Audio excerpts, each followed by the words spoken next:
Hello and welcome back to this course. Today in this video we are going to discuss about the abstraction. Abstraction is the pillar of the OOP.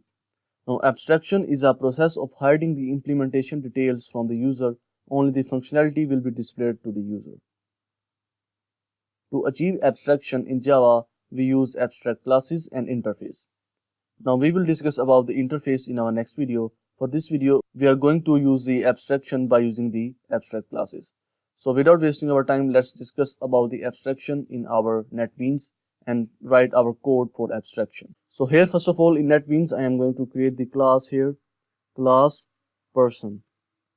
And in this class, I am going to create some members. So I type here string name and that variable should be private.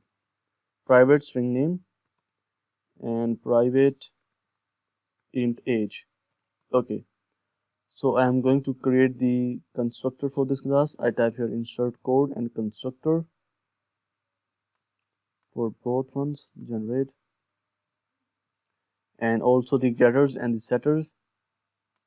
So getters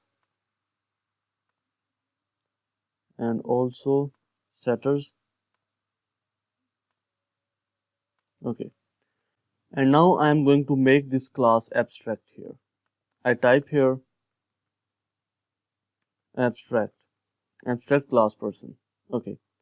Now I am going to create the child class of the class person. So I type here class student extends person. Okay, there is an error. Okay, we have to create the constructor first here. So I type here student and string name int age and super name and age. So I have created the constructor of the student class. Now the student class can use all the methods and the members of the person class. And now here I am going to create the instance variable. So I type here private int fee and also int fee and this dot fee equals to fee. Okay, so I am going to create the getters and setters. So I click on the insert code and getter for fee and setter for fee. Okay. So now I am going to create another class here with the name teacher. I type here class teacher extends person, and in this class I am going to create one instance member variable. I type here private int salary and constructor. I type here teacher string name int age and int salary, super name and age, and this dot salary is equal to salary. Okay, now I am going to create the getters and setters for this class. So I right click and go to the insert code and getter for salary and setter for salary. Okay, so now you can see that I have three classes: person, student and teacher. The first class is abstract and the other two classes are extending the person class. You can see that. Now if I go to my main function and type here, you know that we cannot create the object of the abstract class. In this way, we are hiding our some data from the user. No one can create the object of the person class. For example, this is a school system in which have student or teacher. Now the user is only concerned with the student or teacher. He does not concern with the person class. So creating the person class does not make any sense also. So user can only create the object of the teacher class or student class. He cannot create the object of the abstract class person. So I type here student s1 equals to new student, and in the constructor I pass name John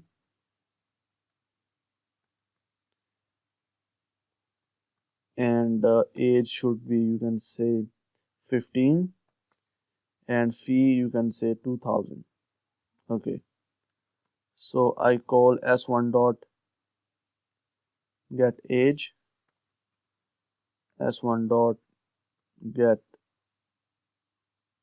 name, and s1 dot get fee. Okay, so I want to print it on my screen. I type here system dot out dot println, and also for the others I type here system dot out dot println.